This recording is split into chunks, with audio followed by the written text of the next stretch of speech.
Welcome to the 63rd FIABCI World Congress. My name is Patricia Delaney, and I'm the Secretary General of FIABCI. I'd like to invite some important people to join me on the podium today, starting with FIABCI World President, Mr. Alexander Romanenko.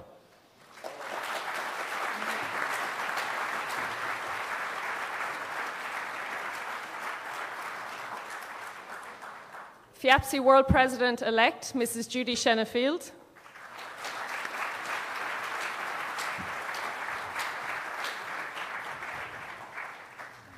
And Vice Governor of St. Petersburg, Mr. Igor Metelsky.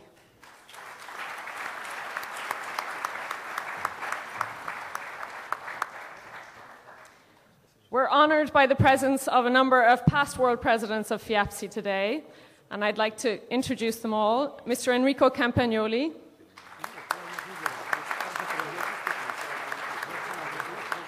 Mr. John Gregg,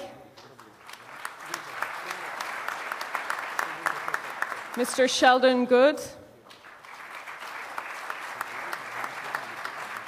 Mr. Julian Josephs, Mr. Lawrence McCabe, Mr. Alphonse Metzger,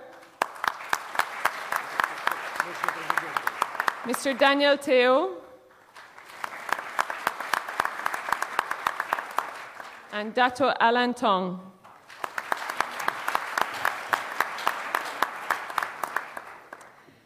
FIABCI has members in 60 countries worldwide who are represented by 43 chapters. A number of our chapters are here today, and as is FIABCI tradition, I'd like to introduce each chapter with their representative.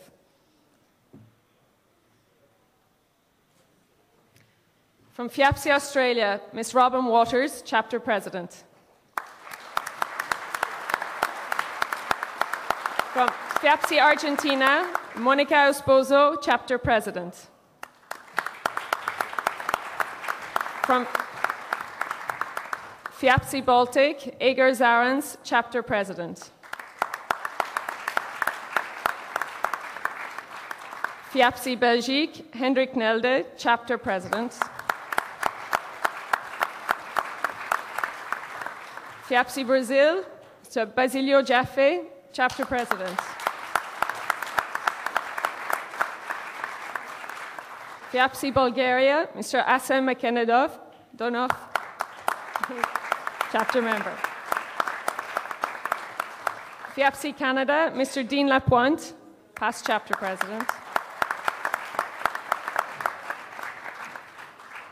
From FIABCI Cyprus, Mr. Lakis Tofarides, Chapter President.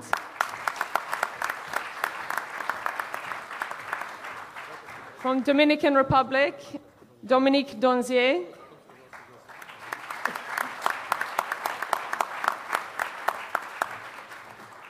From East Asia Chapter, Mr. Farouk Mahmoud.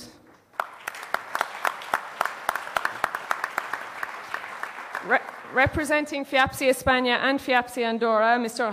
Ramon Riera Toroba.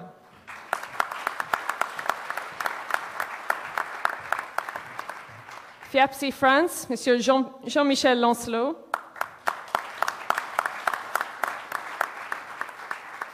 FIABCI Greece, George Chouvardas.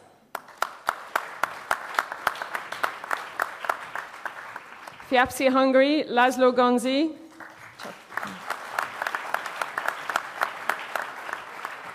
FIABCI Indonesia, Seto Maharso, President. FIABCI Ireland, Paul Jackson.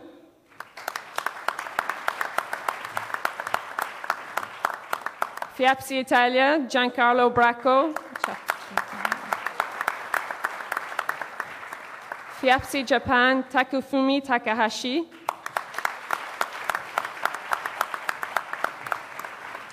FIABCI Luxembourg, Carlo Hein. FIABCI Macau, Ku Chi Kung Fernando.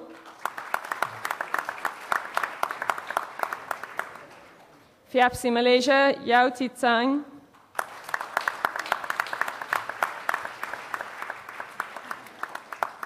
FIABCI Mexico, Lupita Duran.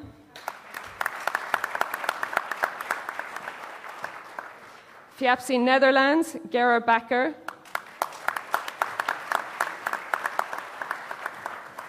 FIABCI Nigeria, Chief Lucas Kola Akolmolede.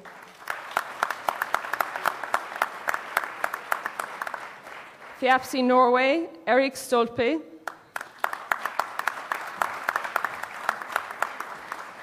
FIABCI Österreich, Eugen Otto.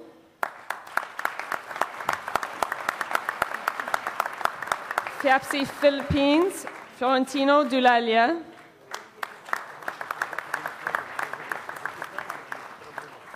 FIABCI Singapore, Lim Lan Yuan.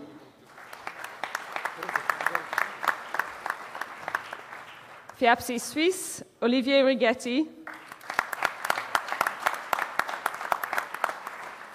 FIABCI Chinese Taiwan, Huang Nanyuan.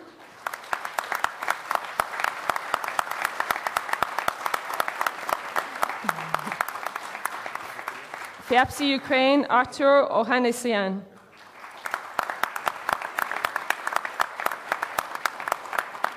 FIABCI UK, Bill Jackson.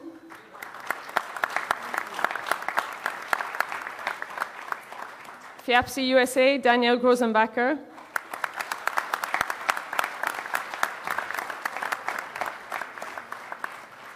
And lastly, our host chapter president, Mr. Alexander Sharapov.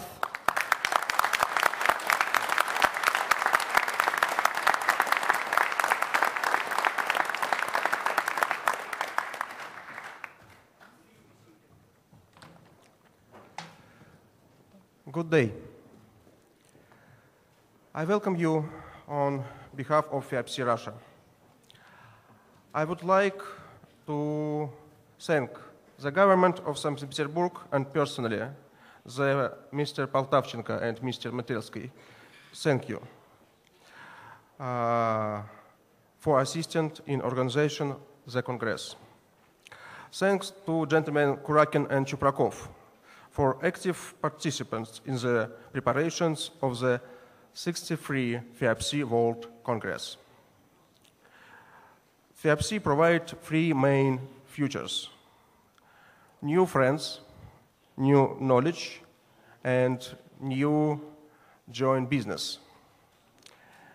And I'm sure you will leave the St. Petersburg being very enriched in this free position. I wish you good investment and investors. Russia gives now excellent opportunities for 10–12% cooperate at existing shopping centers, industrial, and other type of real estate. But now situations change, and now Russian businessmen won't invest in the European and other world country. And now a lot of my friends want investment in your country. And Russian investors understand what they will to invest and receive 6, 7, maybe 8% cap rate when they invest in the developed market. But this is interesting to the Russian people because they want make new business in the new country. We are really glad that you come to St. Petersburg. We'll be more than happy if you come to St. Petersburg in September 12 to 13 this year, because this is time when we present investors from all the Russian. In this time, we have biggest conferences and exhibitions in the Russia pro-estate. And this time, more than 5,000 people go there from Russia and show his project and find new possibility to invest in the other country. This is Russian MIPIM, which is biggest exhibitions. FIABCI Russia is pleased to give you the opportunity to have more friends in the Russia, and we want you have a good possibility to have joint business with a Russian company. Thank you.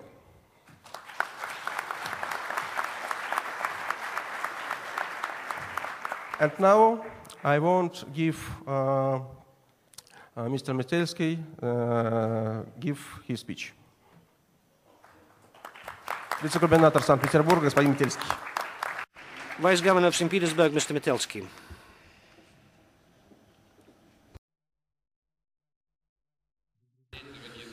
Good morning, dear friends.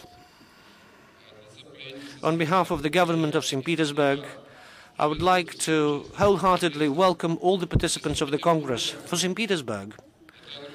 This Congress means a great privilege because here we receive foreign and Russian delegations for more than 6 decades.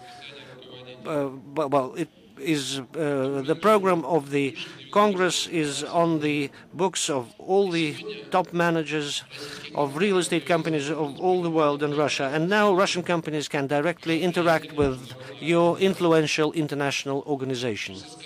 I would like to say that in the conditions of a difficult situation in global economy, construction and real estate remain a rather stable segment of the market, largely because the professionals working in this field have a very good feel for the prospects of the development, and they flexibly satisfy the requirements of the society. We probably don't even need the support of a military brass band. We are also very happy that each year the number of Congress participants is growing, new investors and new projects come into the market. These trends we observe here today in St. Petersburg. But St. Petersburg is not only a dynamically developing metropolis, it is a city with a unique cultural heritage. Therefore, when we implement projects here, we give our partners specific solutions that take into account the cultural specificity of the city. We are now implementing projects in the city, and each of them is exclusive, both commercially and socially. We are building the second stage of the Mariinsky Opera House, and we are building the new Holland part of the city. The program of the government of St. Petersburg balances the development of a modern metropolis with the preservation of unique historic environment. Please take part in discussions that will take place during this Congress, and the topics were formulated on the basis of today's interests of the international community. We'll be talking about effective development of urban areas. We'll be talking about attractive segments of the real estate market. We're talking about the promotion of investment attractiveness of various cities. I am sure that during the work of this conference, the delegates will receive a unique opportunity to exchange experience in global context. So the ceremony of awarding the Prix d'Excellence has become a good tradition of this Congress. St. Petersburg's projects also participated in this competition in various years. And when you talk to the winners of this prize, they will tell you that they were not trying to win an award, they were trying to satisfy the requirements of the market. Honoré de Balzac said that in order to reach the target, you need to start moving towards it. Thank you very much for your attention.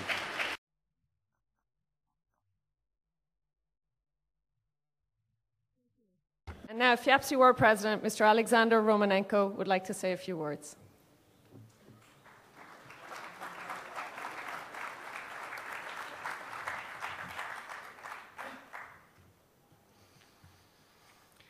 Good morning, dear ladies and gentlemen.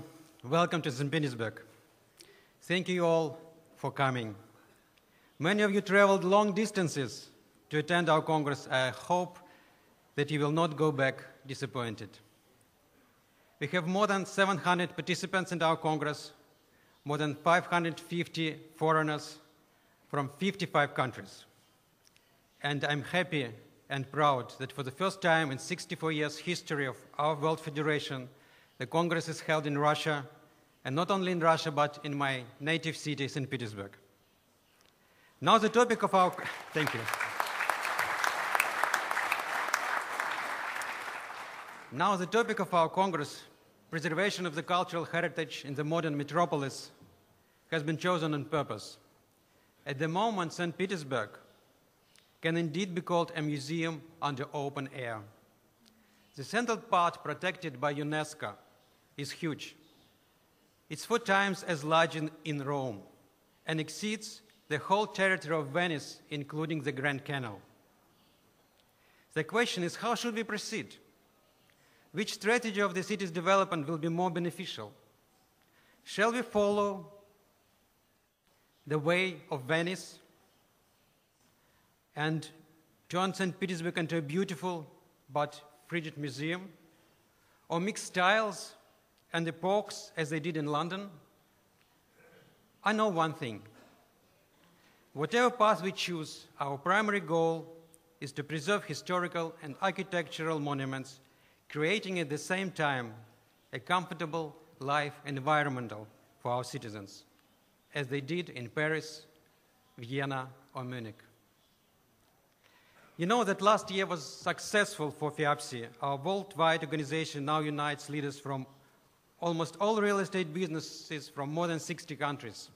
And we have over 100 professional associations and more than 2,000 individual members. Last year, we were very happy to accept 16 new associations from 12 countries who decided to join FIABCI. We changed the structure of our organization, created 4 World Councils: World Council of Managers, World Council of Brokers, World Council of Developers and Investors, and World Council of Experts. And I encourage all of you to participate actively in the work of our respective councils, which will hold their forums tomorrow. FIABCI continues its work in the interests of real estate private sector, carries on its participation in the United Nations Real Estate Market Advisory Group.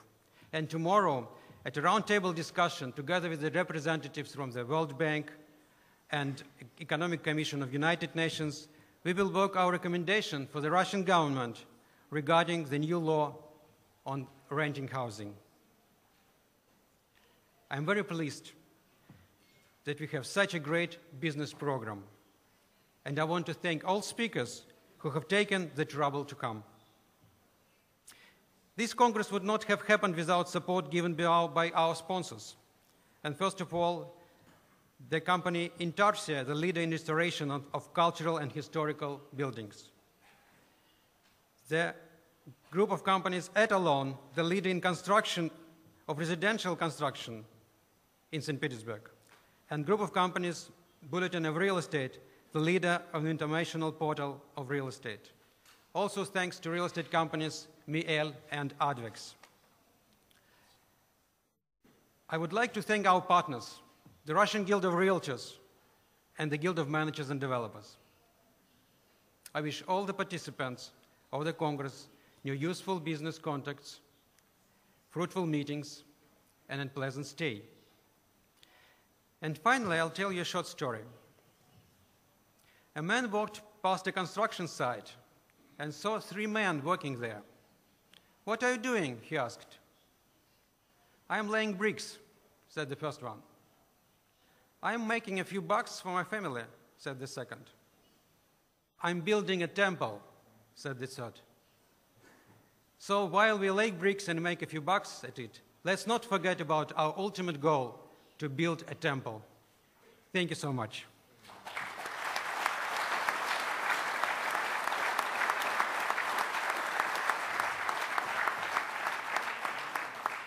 Thank you. And now I want to invite to the stage one of our main sponsors, Etalon Group, Mr.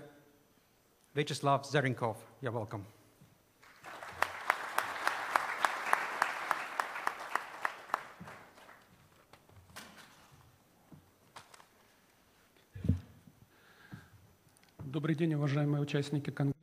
Good afternoon, dear participants of the Congress. It's our pleasure to host the FIABCI World Congress here. It is the first time over more than 60 years in Russia, in our wonderful city of St. Petersburg. The topic of the Congress, the preservation of cultural heritage in modern metropolis, is very topical. and is very much needed by a lot of big cities, especially in our turbulent times. St. Petersburg, especially its historical center, is not only an object of pride of each resident of St. Petersburg, but also of each Russian citizen. And for a developer, it's a big temptation. Good price, good demand, good margin. But here, there is a huge risk to inflict damage to the historical center of the city of St. Petersburg. In 1990, the historical center of St. Petersburg was included in the World Heritage List of UNESCO. When the decision was made, it was envisaged that after 20 years, UNESCO would discuss this issue once again. But today, after 22 years have passed, there is no final decision with regard to how the development of such a wonderful, one of the most beautiful cities in the world will go on. St. Petersburg is faced with a choice. The government, the business community are trying to identify a possibility of a dialogue and define the direction of development. I am sure that such a professional platform as FIABCI is a good place for such a dialogue, as well as for resolving other topical issues.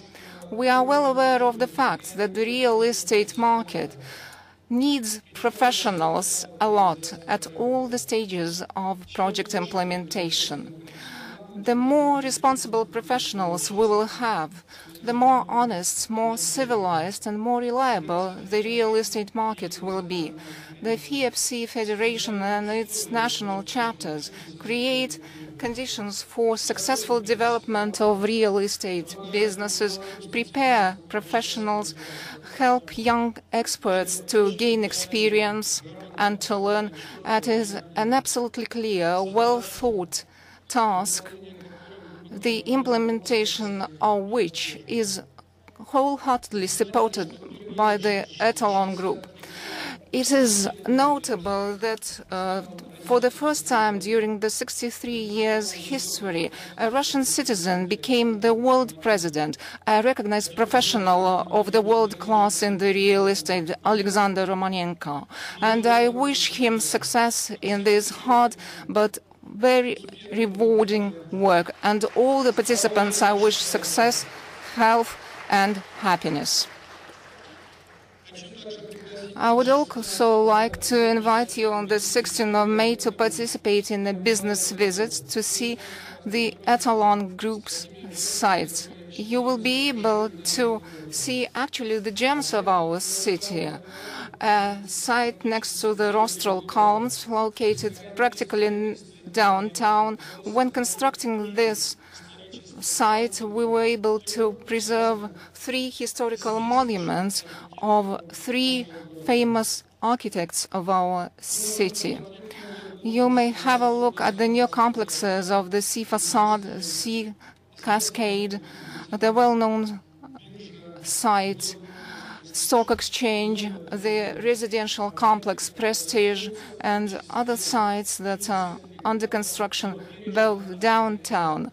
But we are obviously preserving the historical ensemble of our center of the city. Thank you very much for your attention. We wish you success and happiness.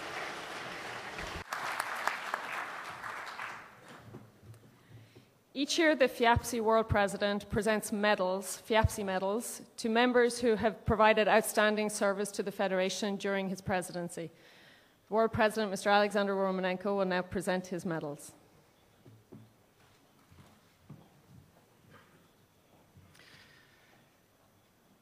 It's really a very special moment in my life.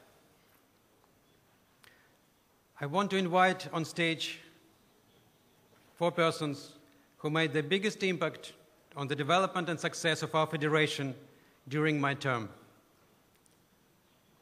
The Secretary General of Malaysia, Yuki Shu, Malaysia.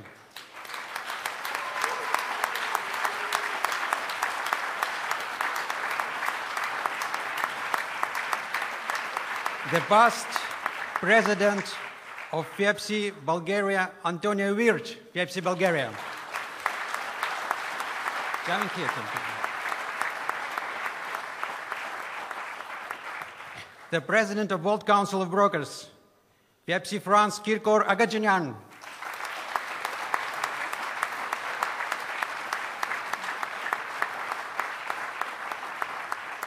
And the last, past President of FIABCI USA and now member of FIABCI Malaysia, Blair Duffy.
I'd now like to introduce our keynote speaker.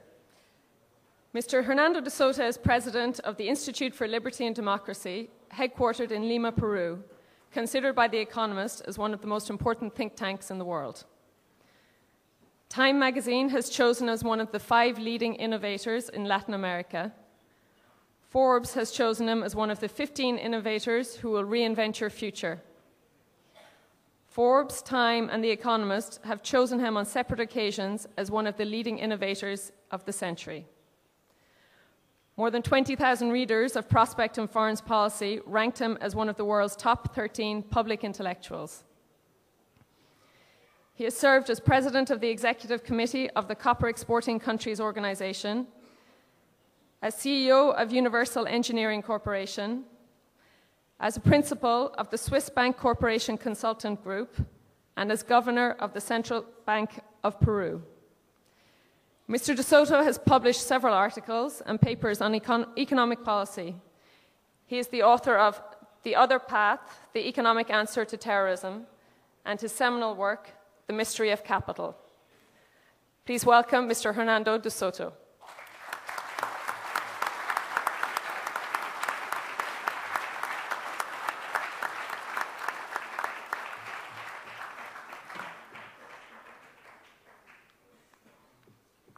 Thank you very much for your kind introduction. Let me tell you what I'm going to talk to you about, lengthily discussed with Alexander Romanenko, and it's about property rights and political rights, which are intimately attached as far as I'm concerned, and what is the way forward. What I'm going to do is tell you that this is one of the in the categories that Alex mentioned, which is, are you a bricklayer? Are you going to make some bucks? Or are you going to go for the temple? This is the temple kind of conference. It's also about preservation, because you see, what happens is that humanity, civilization, as it progresses, creates many things. Some of them deliberately, like St. Petersburg, and some of them not deliberately. They just sort of come together. And sometimes we don't understand what it is they were supposed to do, because their purposes evolve spontaneously without anybody necessarily being particularly responsible for one of the aspects of an institution, like, for example, the case of property. I mean, the first thing that comes to mind, of course, is that very early on, without even knowing about germs, before Louis Pasteur came around, we already knew that doctors had to wash their hands, and that hygiene was important. And in effect, the people who defended that thesis were sometimes ridiculed because there was no scientific proof, though it stood to evidence. Over time, when there were great plagues, people would operate, they would actually do an autopsy, and then they deliver a baby. There was a high rate of mortality in the world. By the time Louis Pasteur came around, all doctors washed their hands, and only recently, we've seen in the case of the United Kingdom, they've realized that they were not being as clean as they could, and in just 1 year of action, which was last year, 10,000 babies have been saved because an old truth came back. And we just forgot about it. Well, what I'm going to tell you is that the idea of a property right is a notion, it's a concept that has evolved over time, and it's going to become very important in all our lives. It already is very important. It goes way beyond the idea of boundaries, that a house comes from here to there, that there's a distance between the tree and the river, that St. Petersburg stretches out 4 times larger than other cities. That's where it started. But it went much further. And what I will talk to you about is that the loss of the sense of a property right is actually behind the recession that is now being suffered by Europe and by all developed countries, as opposed to us emerging countries. And that the reason I sustain, and I haven't lost a debate so far, I might lose one today, is that because of the loss of that sense is that you have a recession. It's not a financial problem. It's essentially about knowledge, that property brings knowledge, and that sense of knowledge has been lost. I will also tell you a second thing, which I hope will surprise you, because the whole idea of you coming here is not to hear something you've heard or read someplace before, that the Arab Spring is to a great degree a property rights problem. And the third one is that now that people are talking about huge amounts of investments in emerging markets, as the value of Western paper falls and people start buying land and start buying mines, even a film comes out called Avatar, where aggressive Americans go to the planet Pandora and take away the land from blue people, is essentially a property rights issue. And that those 3 things that are come together are going to define, to a great degree, our future. And that if we don't understand what it means, we will do a poorer show. So I will begin with the whole idea of property. First of all, just simply to tell you that it's something that developed over time. First of all, it was something that was more clearly defined when in Europe the feudal and tribal systems and the patrimonial systems fell apart at the end of the 18th and the beginning of the 19th century. And then the bourgeois society came around, and owners were not only royalty, but everybody could become an owner. It took time. But the role it played was never very clear because history didn't understand it because it's complex. So, for example, when Napoleon beat the Prussians in 1806 in a war, the Prussians couldn't raise an army to fight back an advancing Napoleon, who was a great defender of the registre foncier, the right for people to record property, whoever they were, whatever class they were. And because Wilhelm II couldn't do it, and he knew that the reason was that for 500 years since Luther's time, farmers, German farmers, Prussian farmers, had been requesting a property title, he set up the Stein-Hardenberg Commission, the purpose of which was to extend property to everybody, which he was then capable of raising an army, beating back Napoleon, and establishing again an order that was less dominating by the French in the Congress of Vienna in 1815. What European history, of course, records is the maneuvers, the military stuff. Did Napoleon really only have Josephine? Did Josephine also fool around with other people? That's what history picks up. But the important thing was that there was a property rights revolution, and that defined Europe. So property is behind the notion of who is in control, because that's what property is about. Who are the interests who are in control of the assets of the world is always very important. And since the feudal order had collapsed, which is essentially the order of small local organizations, in came the global order. And the global capitalist order was only possible on condition that you were able to talk to people like you do in FIABCI that you never met, you never saw before. And the only way to identify them were the property recording systems. How else do you know where addresses is? How do you know whether somebody owns something? How do you know if somebody owes something and they're a good bet? The only way was the property records. And property records were very much changed in the course of the last part of the 19th century. So we remember very much Adam Smith, and we remember Marx, and we remember Bastiat and all the big philosophers and John Locke, because they wrote beautifully and they left testimonies. But we don't remember is that all throughout the end of the 19th century, the recording systems became the memory of the world. And they came out as a response to the challenge of economists, which said, we don't know how we're going to know what happens elsewhere unless we have a memory. Because what you know is basically what you remember. And so all the recording systems evolved to the point that not only does a title today or a record tell you if you're talking about land, where the land is, how far it is from the distance to the water, how it is to the distance to the city or to a stone, that's actually a very small part. The big part is, how does your interest relate to that of the bank? How does your ownership relate to other interests that may have to do with encumbrance, with easements? How does your interest relate to a mortgage? How is the mortgage financed? How many generations down the line? So at the end, what you start seeing is that at the end of the 19th century, property and its language and its memory banks not only interconnect, not only locate things physically, but they locate things across the world and allow the whole world to connect each other. Now, when you come from a developing country like mine, or when you work, as I do, mainly with developing countries, because that's what I do as a job, I have an organization that goes to heads of state that bring in property systems to their countries.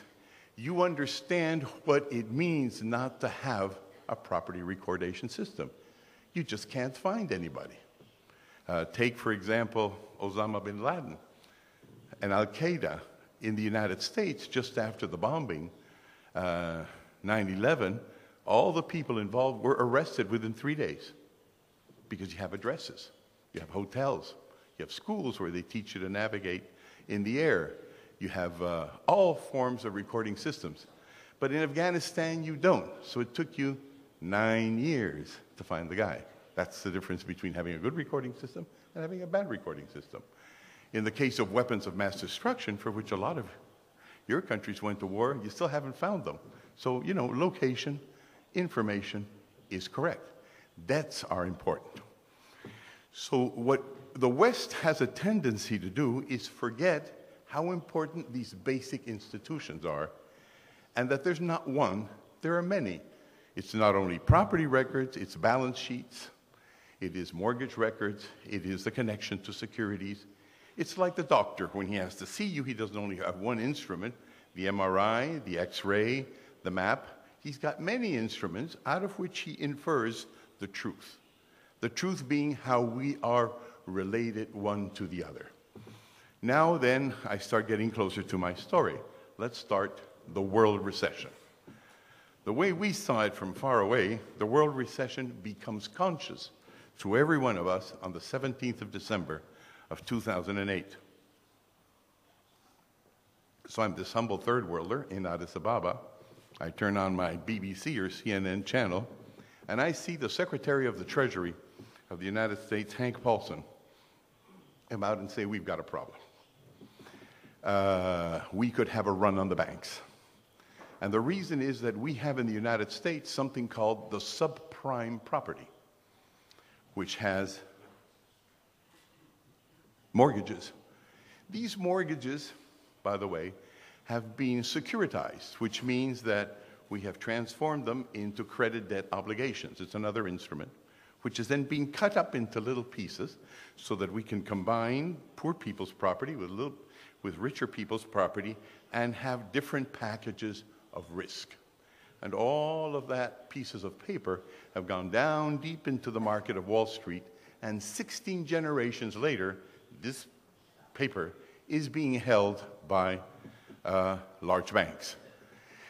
But since now the subprime people are in trouble and the value of the properties is coming down and they're not going to want to pay their debts and they're going to bring their keys back in, there could be a run on the banks because there's probably a lot of money out there. So I, the Secretary of the Treasury of the United States, have decided to establish a program called TARP, Troubled Assets Relief Program. Some call it toxic assets, which are these seemingly unpayable pieces of property that are going to affect finance.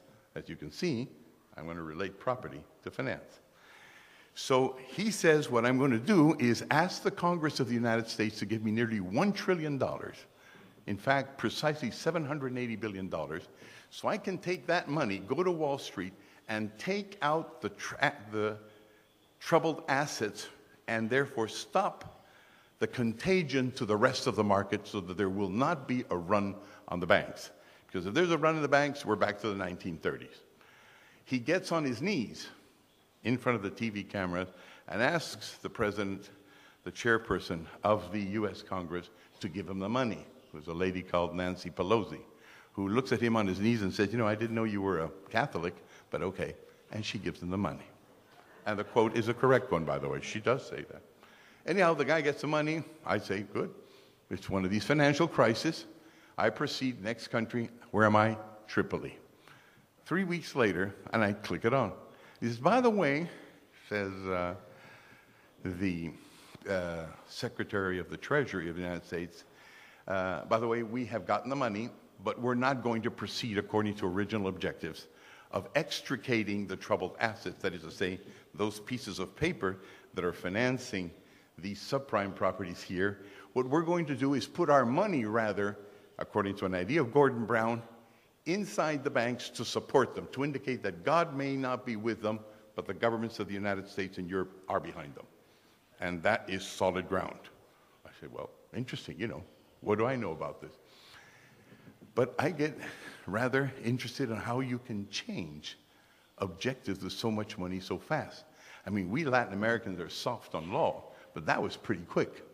Now, one of the qualities I have is I have a lot of American friends because I'm in the deal of development and we fought terrorism together.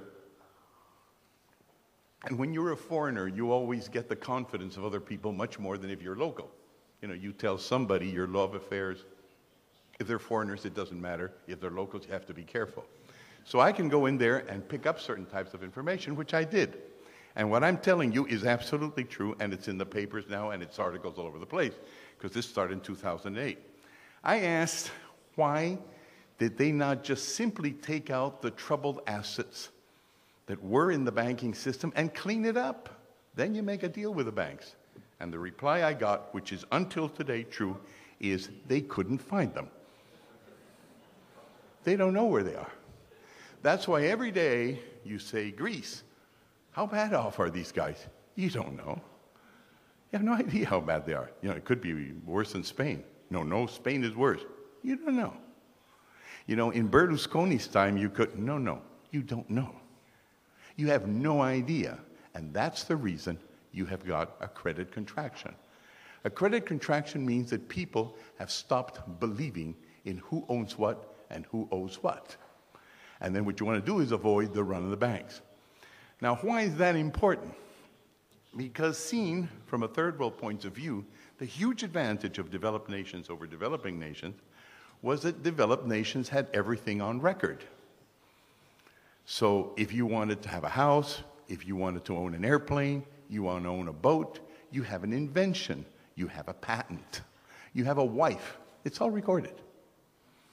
Everything the West has done over the last 150 years is, you know, I mean, the world is a pretty risky place anyhow. You know where everything is and on what conditions it is owned and on what conditions it is fungible.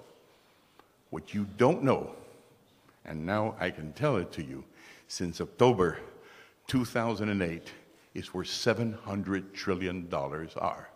Now, let me tell you what that means. What it means is that the kind of financing that is now supporting a great amount of the mortgages of the world, but the mortgages and the credit of the world, are instruments that, since they derive from some underlying assets somewhere back there and appear here because they underlie that. They're called derivatives. They derive from a hard asset, and they themselves are a soft asset. And the question then becomes, how big are assets? So the United States, for example, produces $15 trillion a year of assets. 15 trillion. The whole world together, the United States, Brazil, China, Russia, India, Peru, Chile, all of us together produce $60 trillion.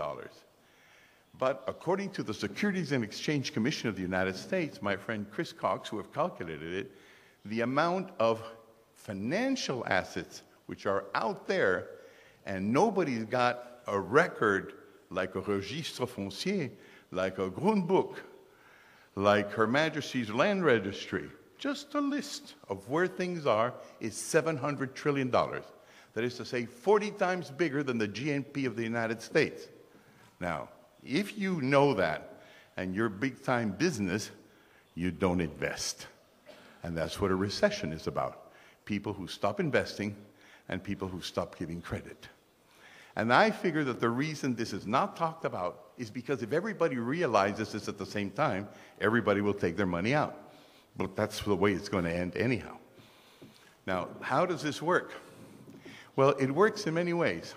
Derivatives are not one. There's 100 types of derivatives. One derivative, for example, is the one pointed out by economist Gustavo Piga of Italy, whereby he calls it the window dressing phenomenon, which is that according to the rules of the repo market, if you're a Greek, and that can happen to any country, you can, for example, swap $100 million of euros, for example, that you have in the bank, take them to Beijing, exchange them for the equivalent of the United States. But the going out of the money is not recorded in your balance of payments anymore. But the coming in of the money is recorded. So Greece looks good because it looks as if it's getting additional money.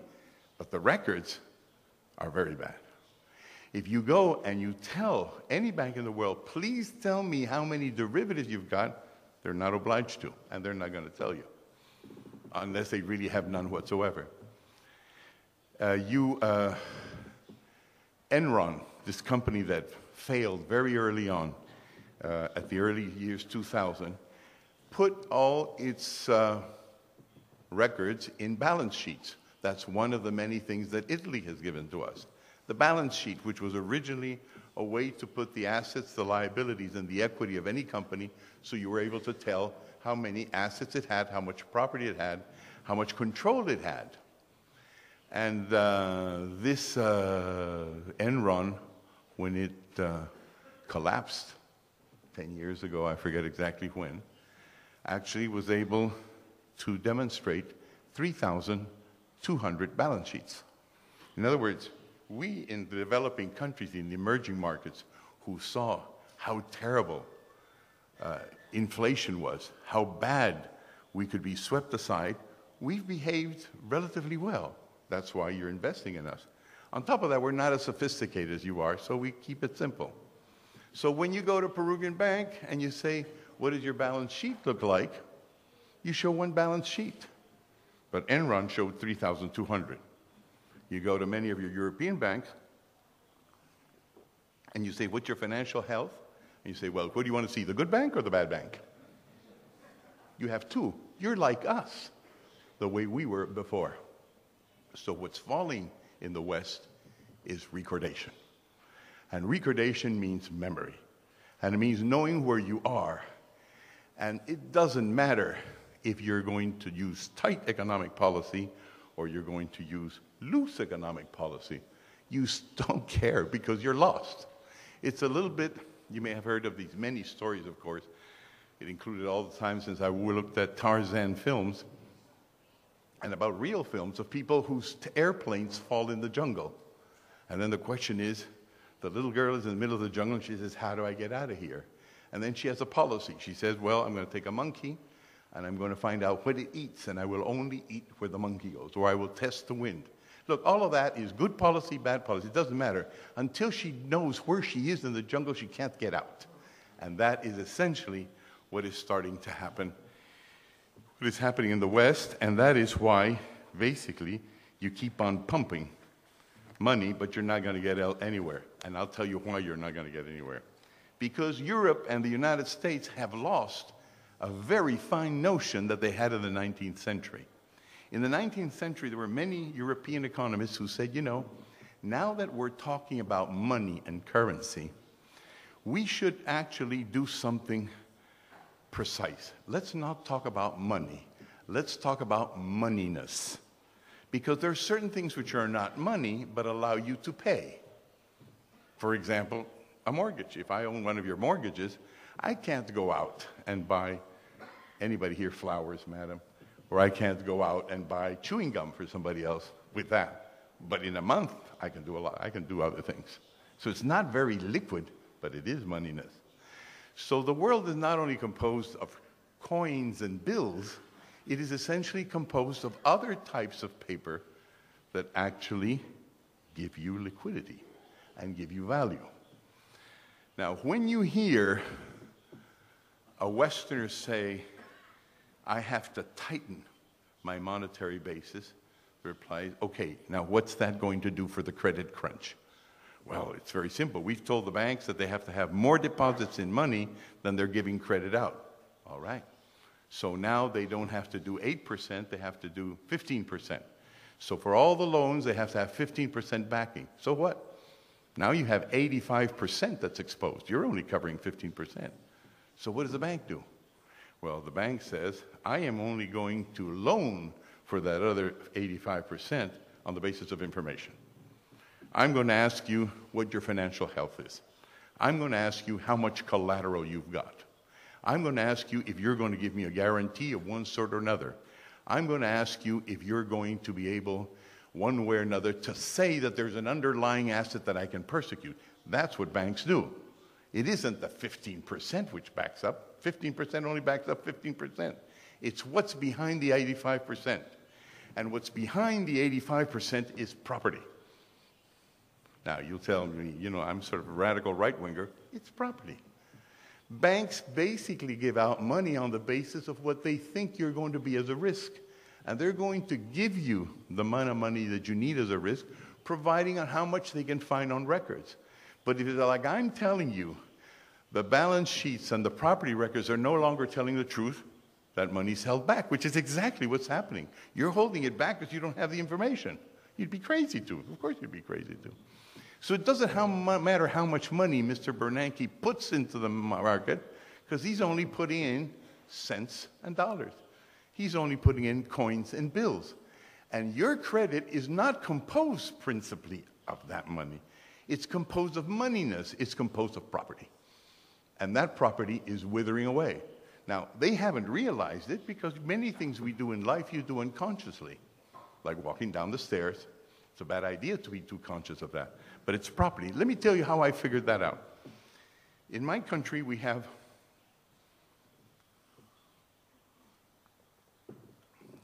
a lot of, my country is in South America.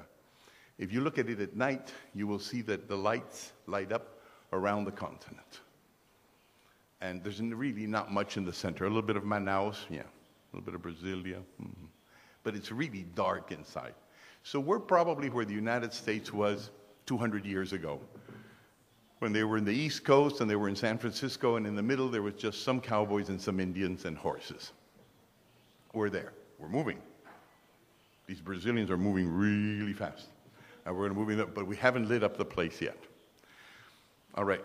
Now, as we start finding oil and gas and gold and all sorts of good stuff in there, we're moving in. And as we start moving in, we then find out that all of a sudden films start appearing. You may have seen a film called Avatar, about nice blue people of another planet called Pandora, which are invaded by mean, money-grabbing Americans. That's the film, not me. There's a guy called David Cameron. And they go in and they want to take all of Pandora over without giving them a property title. They lose. So it's good stuff so far.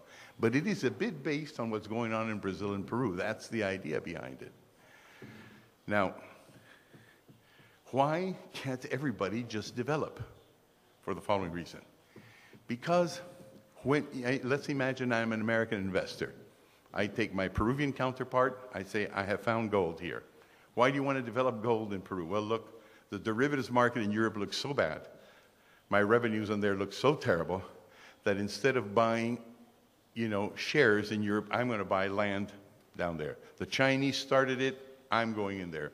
Cocoa, gold, everything's going up in price. That's where I want to be. So you go to the Peruvian government gives you a concession. The Peruvian government then gives you a property title for that concession, and then you inscribe that property title in a joint agreement between the United States and Peru. There's one between Peru and every other country in the world. It's called a bilateral investment treaty. And it takes your property title, which is Peruvian, and it says, from now on, this is no longer just a Peruvian property title, it is an American Peruvian property title, sealed. And all of a sudden, that good title now is a super good title. I mean, guaranteed by two governments. And I guarantee you that the Peruvian Congress, even if it re-elects Mao Zedong and Che Guevara at the same time, by treaty cannot contest in any court in the world that title you're getting. Now, can you ever seen such a good title? Never. Can it get better? Oh, yes, it can. If you go then to the OPIC, Overseas Private Investment Corporation in the United States, they will take that title and guarantee it a third time, and now it's really looking good. It's not only a super-duper title, it's a super-duper-duper title. Then you go to the World Bank, and you go to a place called MIGA, Multilateral Investment Guarantee, where 178 in the countries take out their rubber stamps and say, we say, for the sake of protecting investment, which they're right, by the way, I'm not denying it, this is a great title.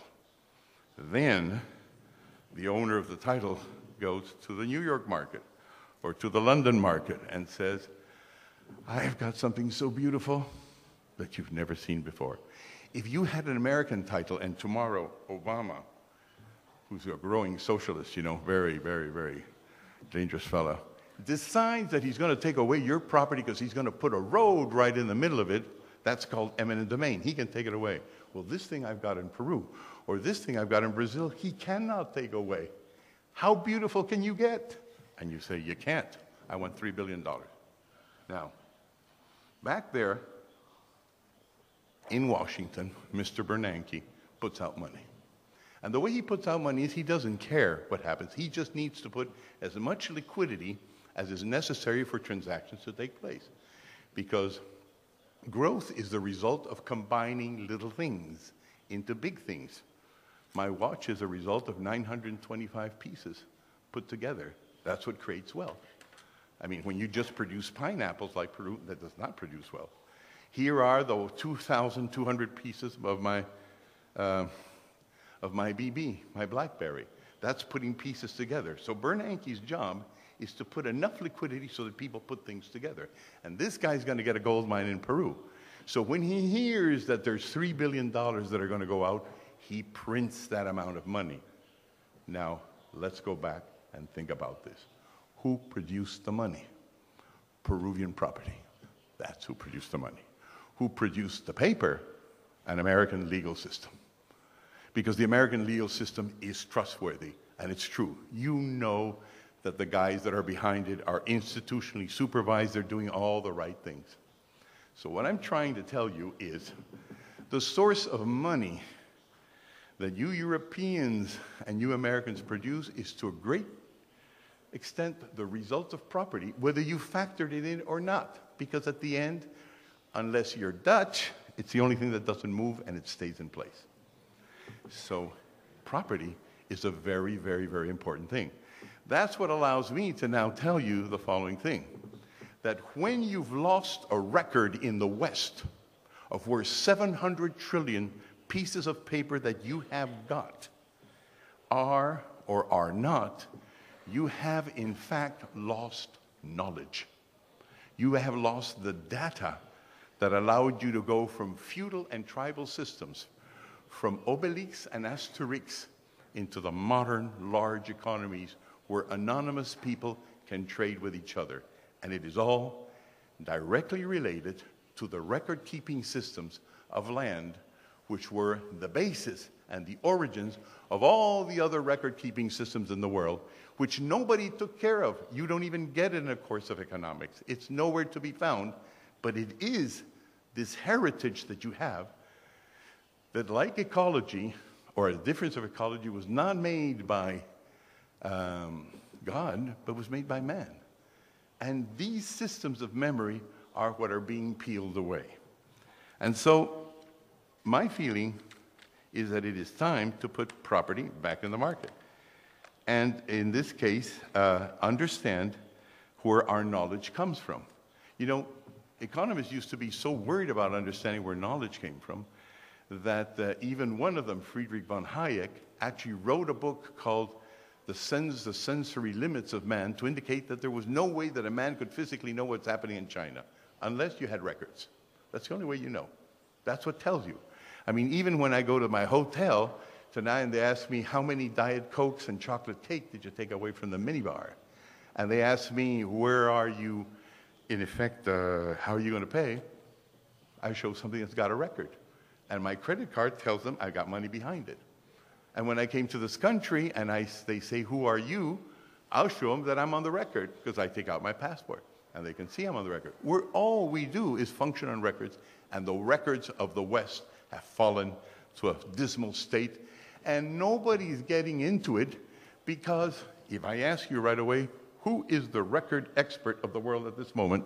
You don't know, because there isn't. It's not like Miss Universe. It allows you to see who the most pretty lady is. Who are the winners of the FIABCI prizes? We already know since this morning. But who knows anything about records? It's a bunch of guys who just keep records. That vision that Europeans had about not letting kings dominate the knowledge has gone, it's disappeared, it's splintered, and it better get back into place, because you won't be able to do anything about anything if you don't know where things are. Now, how does this relate to the Arab Spring? Very much, very much. We are possibly, my organization, a Peruvian organization, has the most intimate knowledge of who did the immolation in the Arab Spring. We've been hired now about 11, 12 years by different Arab governments because they have big, large, informal economies, and we Latin Americans have known about them for some time, so we know how to size them up, see what they mean, political trouble, economic potential, credit, all of that. All of us. The Arabs didn't, so they wanted to know a bit more about that, and they hired us, and we started counting them. Then all of a sudden, our contract stopped, because on the 17th of December of 2010, in the small city of Sidi Bouzid, population 38,000, in Tunisia, a young man, 26 years old, called Tarek Mohammed Bouazizi, you may recall, lit up. He self-immolated. What the press told you was that he was selling his fruit on a stall. Can I get the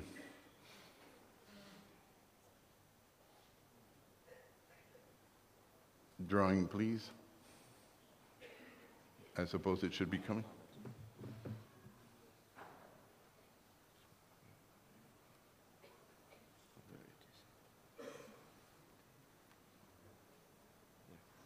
Okay, thank you.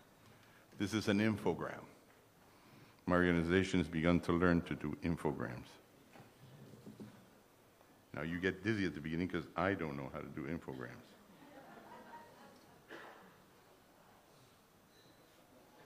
Here we go.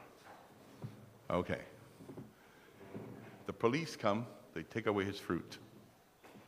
They slap him around, and he says, you've expropriated me. And that's at 10:30 in the morning. At about 11 o'clock, nobody's listening to him. He feels, says the press, undignified about the whole thing, protests to the governorate, and then lights up. And he incinerates himself. He takes lighter fluid, puts a match, and lights up. And that's when the Arab Spring begins. And for some reason that nobody has yet known, millions of people go out on the streets. Now, the typical Western thing is, of course, modern technology. You're really heavy into it. I mean, to the point that it becomes very uncomfortable for a third worldler like myself who can barely come into open the door of his new electronic locks on any one of your hotels. But anyhow, they say it's the Twitters, and the Facebook. Yeah, sure, everything goes much faster with a Twitter and a Facebook. But it's the burning that got everybody going on the streets. Because we started finding out, as we went there, that he was not the only guy to burn. In the 60 days, 49 people went out and burnt in every different Arab country. And when I talked to my brother, who's a former Undersecretary General of the United Nations, specialized in Middle Eastern affairs, he says, you can't group these countries together. They're so different. Libya's got Tuaregs, Egyptian civilization is completely different, Morocco has nothing to do with it, they speak French. These are different realities. But why did they all go marching at the same time? They must have had a common thread. That's what it tells you for an economist. So we went around and started identifying the people who were doing the burning. And here's the characteristic. I mean, we had to do it because every time they started burning, different people went out on the street. But I mean, not different. Millions of people went out on the street. And we found out that they had these following characteristics. One, without an exception, they were all business people. Without an exception. Two, this is about to be published, by the way, and there's a film being done on this. Without an exception, they had all been expropriated that day,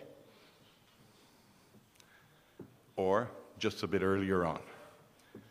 And without an exception, they had nowhere to go. I mean, you keep on hearing that there's these middle societies that take care of your problems, but where were they? They were lighting up. And according to our calculations, the amount of Arabs who are working as businessmen and businesswomen on the streets, outside the streets, in little industrial havens, but that are not within the law and that have no property rights over the things they own and they do are 200 million. Those are you guys out there. And we then went to try and test our thesis out. So what do? You do what Adam Smith did. You don't talk about theory in general. You go out and say how many pins are being manufactured by this, and you build up from the grassroots into the big theory. So we went in and said, let's find out what happened to Bouazizi. Bouazizi was difficult because, you see, Bouazizi died. But 60% of them didn't die. They got extinguished, so you can talk to them. And anyhow, Bouazizi's story was also pretty good. We asked everybody, what did he say before he died? Did he make a religious statement? Did he make a political statement? And the reply was, no, he didn't. I asked his mother, but wait a second. I mean, we interviewed them for a whole 2 months steadily, them and the colleagues. I said, he didn't. Wasn't he interested in political affairs? And she replied, il ne regardait même pas les nouvelles. He didn't even look at the news. He didn't care. What did he care about? And the mother said, Ras el Mel. Ras el Mel repeated the cities, the sisters and the brother, which is the Arab word for capital. He just wanted to accumulate. Okay, then we have now calculated how much he lost there. Banana by banana, apple by apple, pear by pear, he lost $225. Now, you can be poor, but $225 for suicide, I know. Much more went on when he was expropriated that was not recorded by the press. Because most of the Western press that goes to the Middle East is war press. It's political press. They're not like us, economic press. We get into the details. So we went in and started saying, what else was involved? Well, there was a scale. Okay, so that increases it somewhat. Those are the visible losses. What are the invisible losses? Well, the invisible losses is that they told him, you are not going to be able to sell from this spot ever again in your life, you son of a bitch, because if you come back, we'll murder you. So the guy said, I lost my property right. He could not sell anymore. He was also told at the time, you're not in the record. So we went to look at the record. And the records say that there is a legal procedure, but there's not one person in the legal procedure. So it was a useless record. So as you went down, you also found out, where did he get his money for his fruit? And he got it from an informal lender. Could he pay the lender back? No, because the fruit had been taken away. So he was bankrupt. I mean, il était fichu. He was out of the game. But he wasn't only that, he had ambitions. The ambitions was that he had a little piece of land. We mapped the whole of Sidi Bouzid and found out that only 10% of people in Sidi Bouzid have a title to their land. 90% don't. That was where he was. He had a certificate saying that the invasion, the squatting, gave him a right to be defended, but not to go to the bank. So he had to follow a procedure that took 560 days, working 8 hours a day, to become having that land being able to use as collateral, so that he could then buy a Mitsui truck with which he could then get his fruit directly from the farmer back into the city and sell it. And they told him, you're not going to get anywhere with us because we're not going to give you the title to your land. So his dreams of growing were dead. He's an entrepreneur. He grows like everybody else. And therefore, he didn't have those rights. And he wanted to get together with other people and form a company. Why did he want a company? Well, because you see, a company is something that Europeans created of an incredible sophistication, and that everybody started having access to at the end of the 19th century. It's called limited liability, which is that by law you can define that your liability only goes from here to here, and that you're only responsible for that. Nobody can come and take everything away from you. You can't. You can only risk what you have decided that you're going to risk, and therefore you can be much more judicious and expansive in your investment. But for that, you need to be inside the law. And like over 200 million Arab that work, which is to say over 60% of the population, they don't have access to limited liability. They actually play with unlimited liability. So whenever you see a poor Latin American or poor Arab, he's unlimited. Every time he goes to market, he risks everything he's got. So naturally, when you lose all of that, you go and you immolate yourself. Now, what's the solution, therefore, to the Arab Spring? Well, wherever we've gone, we've mapped out Tripoli. The fight between Benghazi and Tripoli, for Pete's sake, don't tell me it's not about property rights. It's about who gets to control the oil. It's about who gets to control the markets. If you look at Palestine and you look at Israel, the settlements, what's that about? It is not about property rights. Try and think of an area where you're not involved throughout the world, militarily or otherwise, and that's not about property rights. So property rights, which is essentially was born of people like yourselves wanting to develop real estate, has contributed to the world a system of memory that looked like as if it was supported, but it is central, because when it disappears, it collapses. And therefore, the solution is obviously that you've got to bring these people into the 21st century. You've got to give them what is theirs. You've got to find a way of integrating them in a reasonable way, manner, whatever it is. I mean, even when I was a child, very impressed as we moved to the West, about Tarzan films, and I saw Tarzan moving in the jungle, there would be a moment where all of a sudden Tarzan stopped moving because an arrow would come right across and tell him, you don't pass this territory, and he and Cheetah and Jane and Boyd would stop because it was clear that this was owned by somebody. What has happened is that you Westerners have added to that the information that comes behind it, the knowledge that comes behind it. And so everything at the end is very much tied down to what information you're going to deliver on your home. You see, everybody tries to title, but try to get the good information is very difficult. If I go, I'm going to use Peruvian examples, not because it's particular, but it's just because I like to keep all my enemies in one place where I can fight them, instead of just going out all over the world and getting them. But it's more or less the same. When you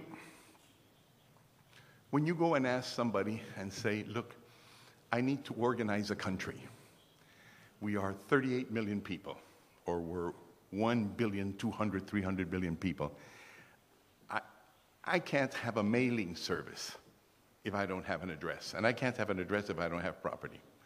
I can't give you electricity and charge with low collection costs unless I know who is committed. I mean, I know where things are, but I want to know who's accountable for all of this. And if you don't have that information, you can't have credit. You can't have capital. You can't have energy. You can't have clean water. You can't have sewage. You can't collect taxes. You can't do anything. You need that information. But if you ask a Peruvian to give you that information and he thinks you're from government, he will not give it to you because he doesn't know what you're going to do with it. But if you come to him and you say, I know you own something, because everybody in the world owns something, including Tarzan's enemies, and you start saying, I know you know this, I know you own this, I know you work here, I'm going to give you the possibility of protecting yourself, not with violence, but through law, the rule of law. And I will even make sure that your, whatever it is that you own, will not only be protected from persecution, but that you will also be able to have the house and the credit, the house and the capital, the house and the electricity. I'm going to make it like a Swiss knife. It's going to come to me with one blade, and I'm going to give you 26 blades. What's that miracle called? It's called property, because I can make you accountable. Okay? Property was a great, an absolutely wonderful invention. The problem is that only 2 out of the world's 7 billion people have that kind of property. But if you tell somebody, I'm going to give you all of these things and you do it right, they'll tell you everything. So property is not only owning things, it's the device that allows people to come and tell you about themselves so that we can all navigate in very safe markets. I'd like to go a little bit deeper in this. Since most of you are here are Europeans and great Russian philosophers, this is going to go a little bit deeper, but it's really going to be helpful. Back in the 19th century, at the time that real estate people were trying to create records so as to be able to make property more fungible, everybody was into something called the binding problem, which was that we knew that everything had to be dispersed. Adam Smith and Marx had said, you know, you can't have a market economy unless everybody specializes and all the little pieces of the market come together so that little things become big things. And the big thing among all the sciences and all the disciplines was binding. What allows me to bind and put information together? And the first ones to make the breakthrough were, first of all, the Switzers, and then afterwards the Brits, which were essentially, they discovered something called ADN, which is a nucleic acid that tells you De Soto's got 32 million cells. So each of them everybody's got about 32 million. I may look like I have more, but I got 32 million. Some of them are bigger, some of them are smaller. But what brings them together? What tells them you are going to become a liver? You're going to become an eye. You're going to become a muscle. It's your ADN, which is a nucleic acid, which tells everything, not the substance, but it tells everything how it comes together. That's what property is to the economic science. It tells you how things come together. But a difference of ADN, which got a Nobel Prize, in the things of property, nobody got a Nobel Prize, but property is the system that informs you of how things come together. And when you don't have it, you get, in the Middle East, a guy like Mohammed Bouazizi. And you get, in the world crisis today, a crisis which I'm convinced is very different from the other ones, which is we don't know where the debts are. We don't know where to collect debts anymore. We don't know who is really responsible, as a result of which we don't know how to cure the problem. And we just use different techniques. You know, some want to spend money, some others don't want to spend money. So what happened is that the knowledge system of the world, which is in the property halls, is the thing that is now effectively collapsing, and there is no way that you can see that it's going out because nobody dares yet confront organizations so they say how much derivatives or troubled assets they have. And that's today where we stand. The solution to all of that is obviously the same thing that Europe did over about 200 years, which is that it brought everything inside the books. The history of the United States is very simple there. As they moved westward, they kept on giving people the assets that they owned in the form of property. And eventually they empowered everybody. But the guys who did it had the big vision of how you go from informality to formality. The good news, if you want to, this is a little bit personal, but it is my organization has just been hired by the Muslim Brotherhood to put in the property system of Egypt, because they called us in and said, we understand that. That's where we come from. So we're seeing now that people are looking at it, that people understand that the majority of the Middle East, like the majority of Latin America and elsewhere, are essentially people that will never really make it in the capitalist system until they are able to get their passports, until they're able to get the property, which puts them inside the system, which gives them the language with which they can get credit. So with your vein, I know you gave me more time to speak in, but I get the feeling that I've loaded everybody up enough, and you talked about questions and answers. If you want to do that, I'd be delighted to. But let me just put an end, because I know this isn't like Harvard, where when everybody speaks, you have to end with a question that's wide open so nobody says anything. But I think that capitalism has not got to be reinvented. It's just got to be remembered. The remembering is identity. You cannot walk around in a capitalist country and be unidentified. You've got to know where you are. And the people that invented that were essentially the property people. And that's why I said before that property has to do, as you were saying, between bucks, bricks, and there's a temple. And the temple is essentially the property system, which everybody took for granted, but it is essentially the memory that will allow the system to reinvent itself. And then when everybody knows what everybody else has got, we should lift ourselves out of recession and poverty in no time, because that's the only thing that's missing. Thank you.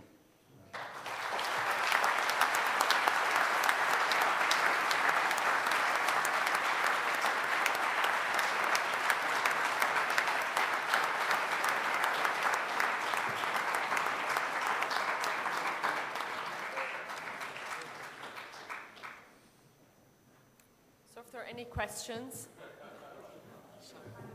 Microphone. Can I sit here? Can I sit here? Yes.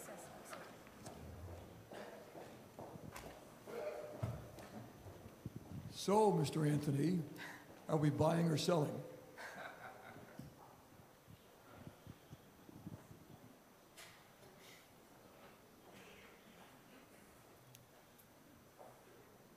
I'm selling in the north and buying in the south. Because there's a few reasons for that. The reason is that, first of all, we know that there's a food shortage. Remember, before even the recession, everybody talked about it. But there isn't bad news, because we know that the West and Australia and all these places have most of the food. But the question is, how much potentially cultivable land is there? And there actually is plenty of cultivable land in the world. Only 1/3 is being cultivated at this moment. The other 2/3 are in developing countries, mainly between Africa and Latin America. We also know that maybe for every 300 or 400 holes that have been drilled in the north, there's only one being drilled in our part of the world, so our potential is, of course, enormous. We also know now that people are getting anxious because a lot of land is being bought in that southern world. So on the short term, that's got a value. And that's what I'm not telling you about. I'm telling you what big money is doing in going in that direction. Now, that is not without risk, because a lot of this is taking place in countries where the rights are still to some degree in discussion. So there is no absolute sort of, shall we say, safe haven. But I would say that on the short term, that's where it would be. I'm generally, I go to continually to these debates. I love coming to FIABCI. I've been already here 3 times. So I'm delighted to be here because you're my kind of guys. I mean, it has to do with construction, it has to do with land. That's where we began as well. But generally speaking, most of the other time, I'm invited to debates. And I keep on asking the question, whether Nouriel Ribini is in there, whether my friend Joe Stiglitz is there, whether Nassim Taleb is there, it doesn't matter. The question is it possible to have a market work but without knowledge? What happens if you have an airplane and in your cockpit you no longer have an altimeter, a pressure meter, you don't have any of these instruments? Can you do it? Will you be able to land anywhere? And the reply is generally no. Do you see any head of state saying, this is not a financial problem? This has to do very much with how property is certified. I mean, for Pete's sake, the way it began in the United States, it was as a subprime market. The non-performing debts were only 7% of the subprime market. It's terrible, it's bad for these people, but it wasn't a holocaust. It was just 7. And the people that are called in to deal with this are the financial types, as if they knew anything about the sources of knowledge. The financial types are specialists. They look at the money, they don't look at the moneyness. So if I have to see who everybody's calling to settle these issues, I don't see a Stein and a Hardenberg being called in. So I tend to feel that before you're going to get the big reforms that you need, it's going to have to hurt. This makes me, of course, very unpopular, but so I'm selling in the north, buying in the south, and at this time, I think I would stay out of currencies, because I think that this time it's been deflation so far, it'll probably go more towards inflation. Look, I know very little about that, but I would tend to look at good, solid products in places where people have one balance sheet and where the paper tells you the truth.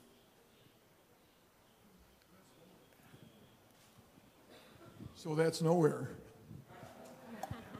That's lower, what? North. That's north. Where the paper tells you the truth, north. That's nowhere. Sorry. Yeah, but, well, let's put it this way. If there were a broad answer, you know, I'd be talking to somebody who was giving me $1 trillion instead of to you. I don't have a broad answer. What I'm telling you is that it's like everywhere you have to now go in and see where you think it's true. You have to now get into more detail, I would say. Now, that's because I'm into the knowledge business. I mean, I've been at this for 25 years and come to the conclusion that essentially your enormous advantage over my part of the world is how much you know, how well you are documented. The first time that hit me was about 30 years ago when I took a group of young Peruvians to the United States who had never been in New York before. And they looked around and I said, well, what shocks you? What's the difference aside from the wealth? They said, well, we don't see policemen on the streets. We're full of policemen back in Peru. They're looking at this, they're looking at that. And so they say, how can they put law and order without policemen? And the reply is the property systems. In other words, once a crime is committed in New York, we put a man to work with the New York Police Department for 1 year. They've got something called skip tracing, which is that it's rare that somebody commits a murder where they've never been before. And then by finding out where they live and who the cousins are, in 4 blocks, you'll get your man. We don't have that. So the whole system of even law and order comes from that kind of information. So, I mean, I even see it, as I've said it on one occasion or another. I used to watch a long time ago, well, a few times, an American TV series that was called Miami Vice, right? And it had two good-looking American cops who were always looking for a Peruvian or a Colombian like myself. And it starts off with they go in a red car, they go to the house of a stunning blonde. And the stunning blonde says, "This Soto, that rat, he isn't here. He just went down to 353 Stewart Street." And they go to 353 Stewart Street, and this beautiful brunette comes out and says, "Why, that skunk, he went down there. He's 101 Madison Avenue." So they go to 101 Madison Avenue, and about 45 minutes later, including the commercials, they catch him, address by address. Okay, I swear to you, most developing countries, addresses don't exist. It's the house on the end facing the church where Dr. Moscoso looks at tonsils every Friday night. That's what happens. So when things are located, when you've got information, when that information is processed, when it is organized, because data, there's a lot in the world. It's how it's organized. And somehow or other over the years, everything that relates to property is a science. It's a way of writing things up that gets the useful stuff on top. You don't want the unuseful stuff.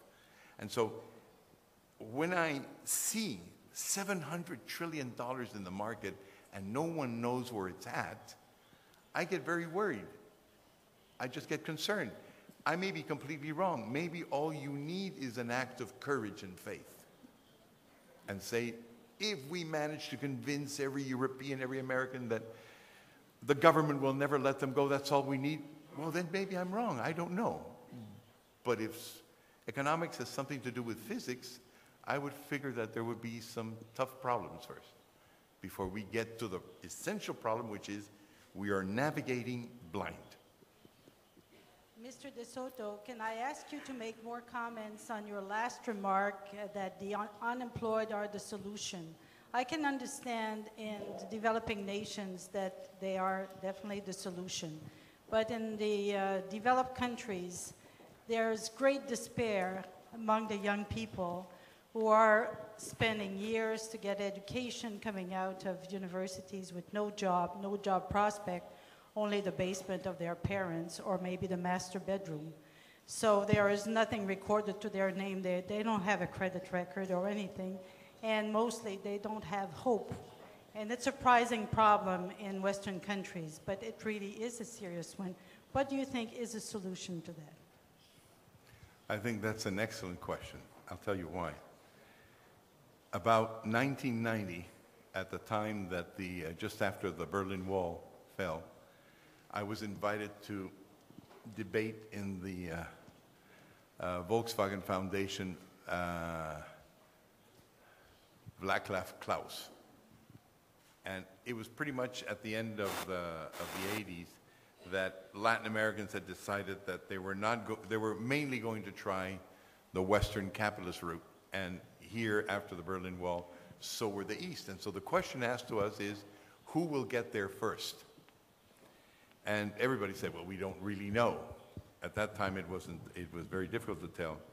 But we said, what is the advantage of the European? And we said, the schooling, the culture, the fact that they already know how to live decently in cities, one way or another, that they're disciplined. It's a little bit like your football and our football. You've got all the art and you got all the systems. So that was it was a question that was being asked. But one of the things we said that was on the side of the third world is that part of the population that was poor was already entrepreneurial. Those kids in India and the streets and in Colombia are out there buying and selling. They know how to get off their feet and start working.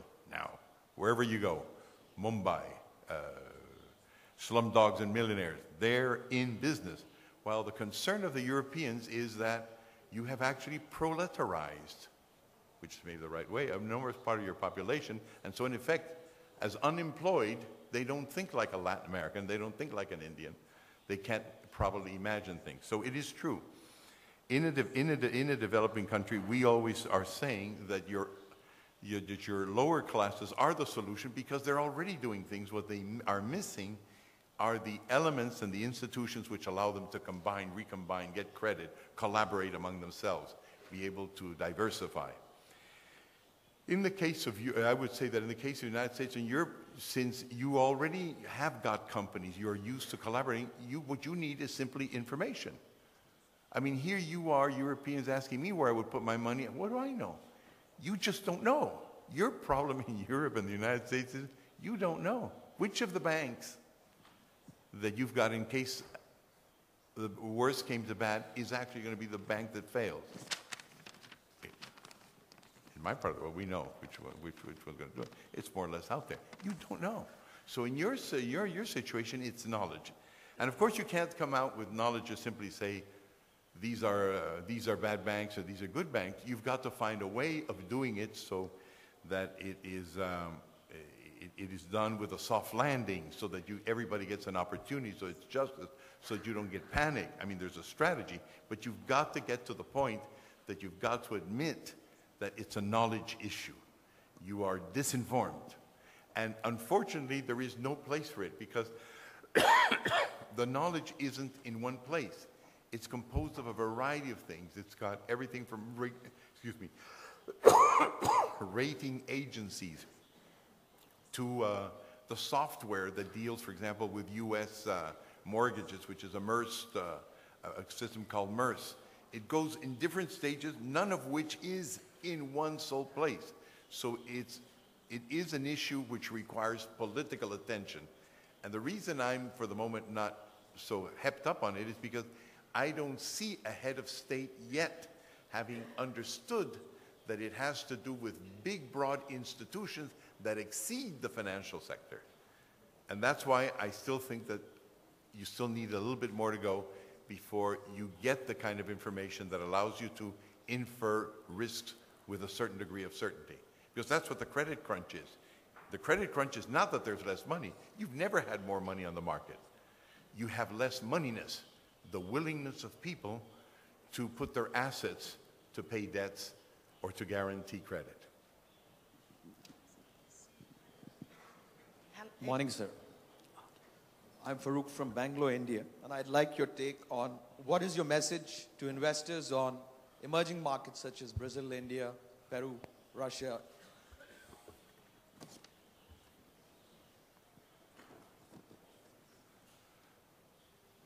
Well, in coming from Peru, and as I told you, deciding to concentrate my enemies in one country, in the case of Peru, it's very simple.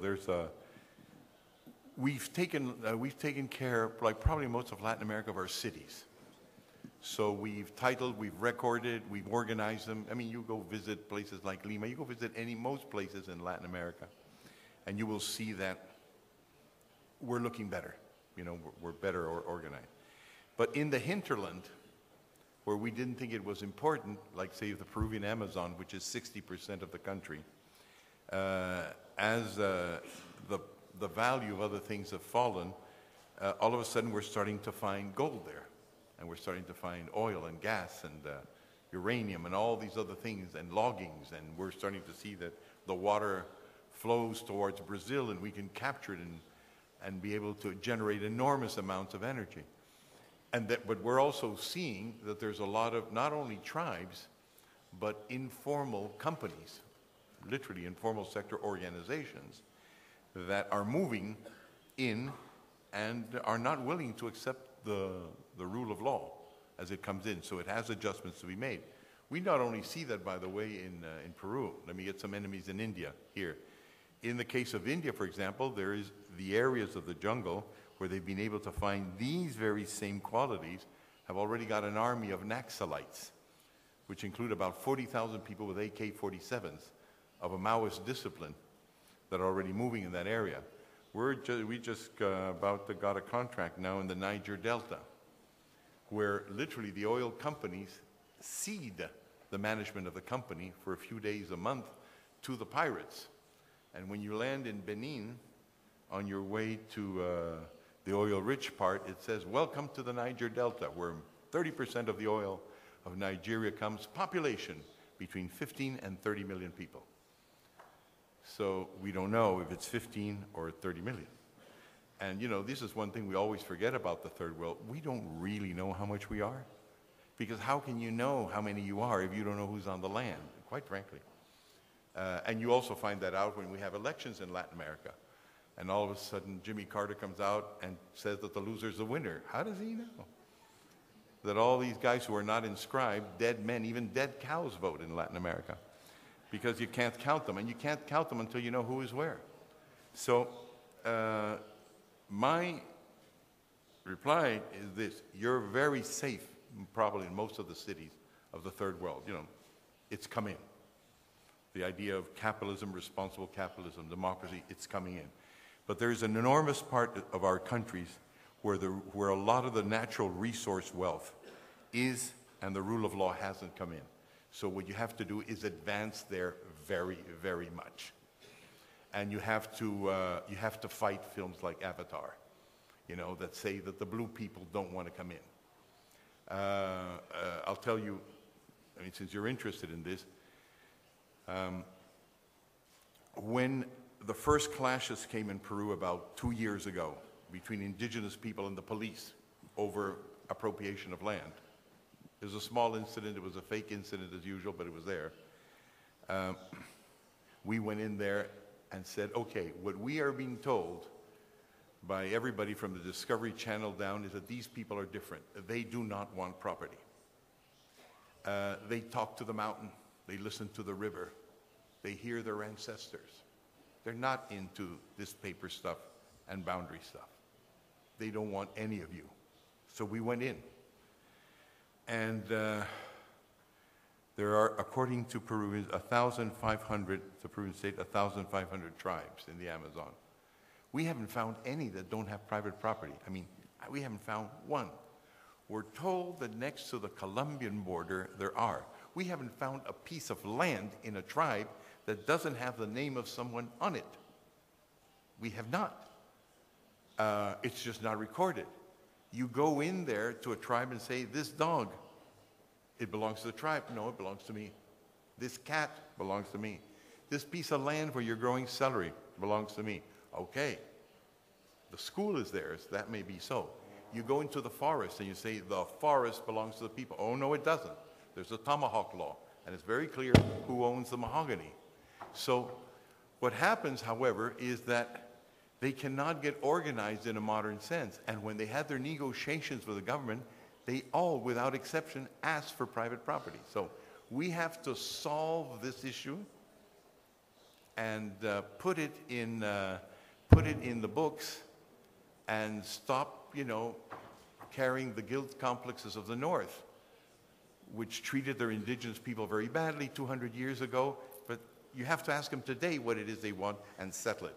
Because even if they want collective assets, that can also be titled. But you have to know who's in control if you're going to have social life. So I would say that developing countries from India to Peru to Nigeria need to take that part of their population and bring it under the rule of law, because that will be a contentious issue at one moment or another. Hello, my name is Laura Schwery from Dubai. You spoke about Egypt and you touched on the economy in Egypt. Can you give us a little bit of a brief on where you think the property is heading in terms of title deed and the market in general? Thank you. Where, who's Egypt? I think that, you know, everything I see is that from the more liberal elements, they've understood the advantage of property. I think that the people we've talked to in the Muslim Brotherhood are just simply right on. They understand that this is important, and for a variety of reasons. You know, it's not that easy. I remember the first time that we were called in, we were faced with a debate with the Egyptian registrar in public, who said, look, you know, you Peruvians are welcome in Egypt.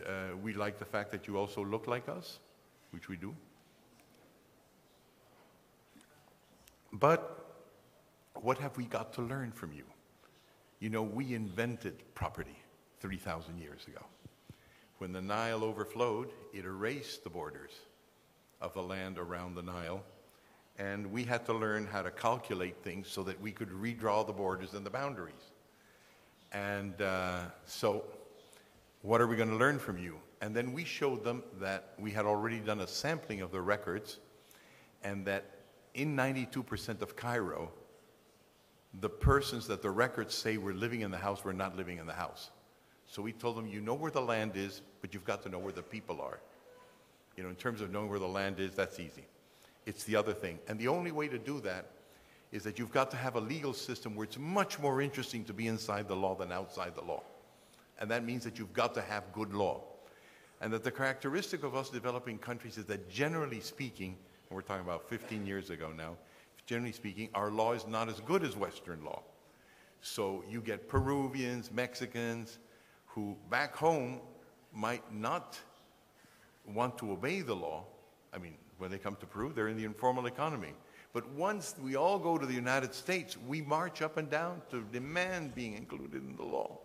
So it isn't that we don't like law, it's that we don't like bad law, we like good law. So in the measure in which a country understands that its institutions are the problem, that it's not really cultural, that most people do own things, that you can only control things in boundaries. Otherwise, everything gets disorganized. I myself feel that we're on a good road there. Now, whether they're going to be able to accomplish or not accomplish it is another issue. But in terms of a realization that the poor are an entrepreneurial class, I think that in Egypt it's advanced pretty much, and I would suppose that most other Maghreb countries aren't behind it. And the more that they start realizing that their martyrs, who they themselves have encumbered, are actually businessmen, something's gonna start working there. There, I'm actually on the medium long term quite optimistic. My name. Разрешите? My name. I'm chairing the round table about social housing tomorrow afternoon. Everybody's welcome to this round table. My question to you, Mr. De Soto, in many transition countries, there was mass privatization of the housing stock. In several countries, mass privatization concerned some 35% of the total housing stock. That is to say, millions and millions of titles, ownership titles, on apartments were transferred from the state to the individuals. Of course, this was linked to expectations that this would drive economic development in these countries. Today, most of researchers have the opinion that the disadvantages of mass privatization are more severe than the advantages of privatization. What is your opinion about this issue? Thank you very much. I think it would be very interesting if, I'm sorry I'm not staying, but if you organized a conference on these issues, we would look at the quality of the title that has been given to these people that have been given the right to privatize. In other words, I have got here in my pocket all sorts of titles. I've got one title, for example, that's my calling card. It says, I am me. I can't do anything with this, except I'm me. You probably believe it. I've got a passport. That doesn't give me money, but it allows me to get into your country. All right. I'm a conferencer. So I'm in this conference. I got a right to speak. I got help. I got a right. You know, I'm sure Alexander will defend my right to the last minute. I've got another one here that's AT&T that allows me to make phone calls, but it doesn't allow me to make other things. This one allows me to pay for this. This is APEC. I can go through the diplomatic channels and get inside the United States or Russia really fast with this APEC, but I can't buy. So my question would be, what kind of title did you give these poor people? Because it may be that you gave them a title that, that says, for example, that they can't buy or sell, or they need a first authorization. Or all of them came from one part of the country to another part, so they are tied in like tribally. Or, I mean, what happens if I open up a bank in any country and say, here's a bank, we're ready to receive savings, and nobody comes? It depends. What's the reputation of the owners? Who are the people administrating the title? What's the cost of being recorded? Which is what happened, you know, in Lima, for example, in the last 100 years, we have titled Lima 20 times because each title was worse than the other one. What do those titles allow you to do? So I think it would be interesting to have a conference to find out what you actually gave these people. And understand that titles are very important. But one of the things, for example, that we had as a problem when we were first massively started titling Peru, we said, we're going to create a good Peruvian government organization. Now, I'm going to go to St. Petersburg, and I'm going to say, I want you all to invest in Peruvian territory. It's awfully good. You know, Peruvians are awfully great at administrating territory. You're going to say, really? Where did you hear that? How do I know that? And of course, you've got to know. That is one of the reasons why we were interested at a certain moment of getting American or European financial companies like Lloyd's and others to come in and guarantee our guarantees, not because they necessarily administrated it better than we did, but because they had the reputation of administrating it better than we did. So I would say the following thing. You may be right. Privatization may not be a solution. But before coming to that conclusion, let's see the kind of paper. I mean, Monsieur Trichet, who was until recently the president of the European Central Reserve Bank, went around and gave everybody a solid euro. Now, where's it going? No, solution isn't European money. Depends. It depends. So let's find out if you're giving good paper or bad paper. And then we can discuss whether privatization works or it doesn't work. Usually, when you get these studies, it's a left-wing, radical Marxist sociologist from the University of Louvain or London School of Economics who has said privatization doesn't work because it didn't work among the Watutsis. That's not a solution. That's not a reply.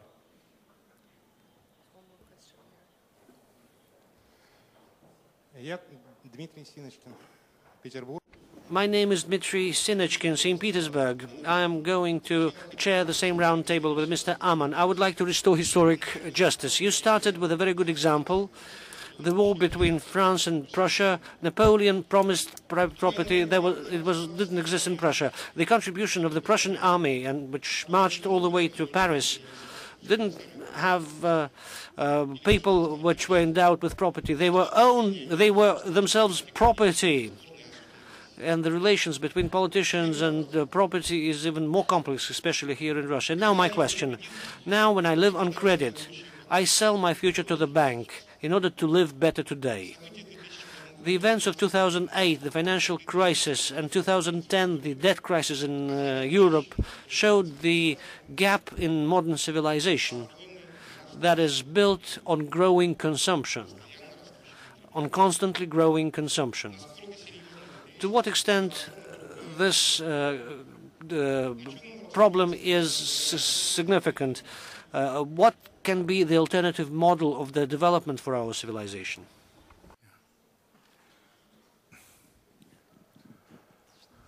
Let me take, first of all, this thing about, if I've understood you right, the idea of consumption, that excessive consumption could be a problem, and it might indeed. But the idea behind a market is that it is self-correcting. If you have given the wrong, an excessive amount of credit, those people will go broke, and the assets keep on coming back. In other words, I think it was Peter Monk that runs this Barrick Gold company said, well, the way I see the future of Europe is he looked, I think, in Sardinia at a long row of yachts. And that when the debacle comes, the yachts will still be there. It's just that 2/3 of them will not be owned by their previous owners of last year. Things will change. In other words, there is a change. In other words, in every recession, the fact that you've got bubbles is unavoidable. Somebody has overestimated the market, and you find that out not by mathematical studies, but simply because the market falters. And when the market falters, then the prices of things go down.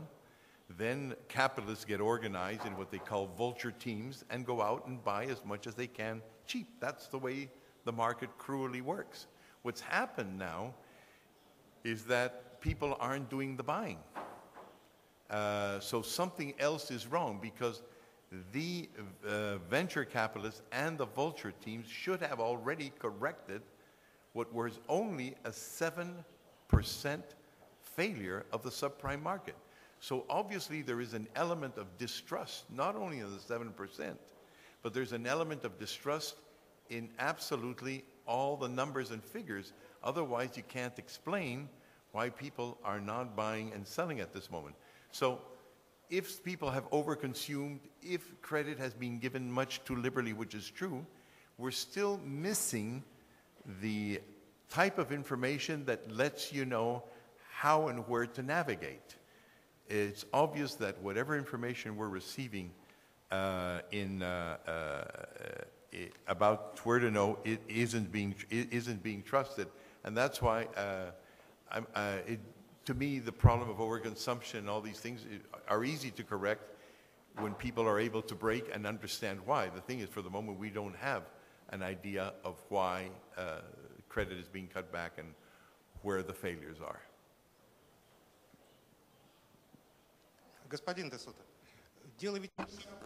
Mr. De Soto, the problem is not in the subprime. The problem is that Reagan allowed commercial and investment banks to merge. Commercial and investment capital merged, and they started to produce money out of money. This is the most lucrative market today. Derivatives. Derivatives is when you produce money from other money. You don't need real estate even those, and those people dictate standards of growing overconsumption. It is them, financial analysts, traders, investment bankers. It is their yachts that are in Sardinia. Other brokers will come to replace them. This is an old problem. The first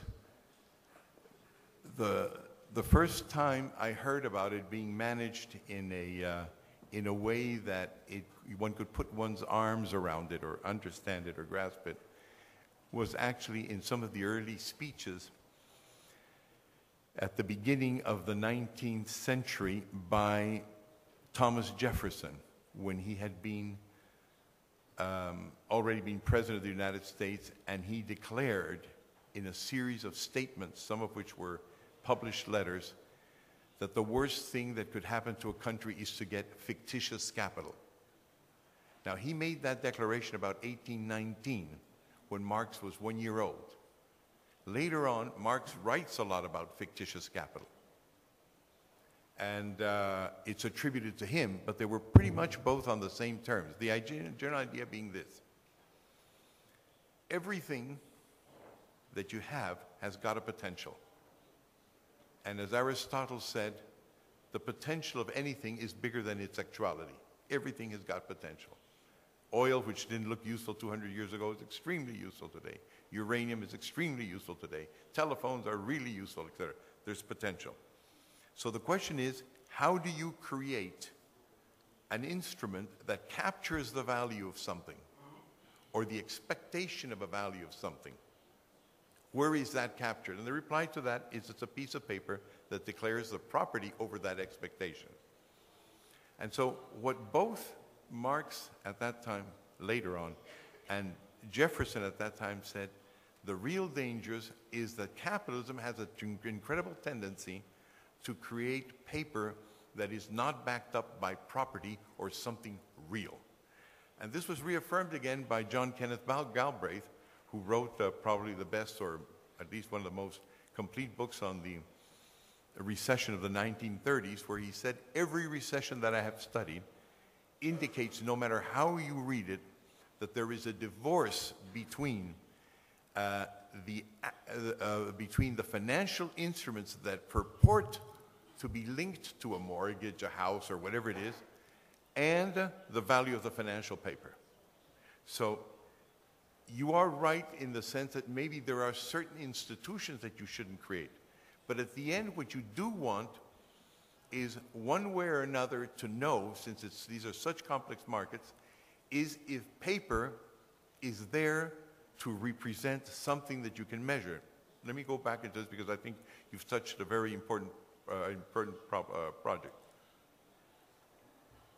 All the way from Immanuel Kant, 400 years ago, who was reflecting on writing and documents, asked, what is the purpose of writing? What is the purpose of writing? And the reply was, he didn't say, well, communicating. He didn't use that word. He said, the objective of writing is essentially, has as a purpose, commitment. That's what he said. All philosophy in the last 400 years tries to measure how it is that writing or things that are being written on actually are a representation of reality. Because more and more, the world we know is a world that is made up of representations. For example, they're looking now to try and find if there are other planets in the whole galactic system that would be like ours, but you can't see them physically. You've got to go through computers. And what the computers tell you is that when it looks like ours, there's a wobble.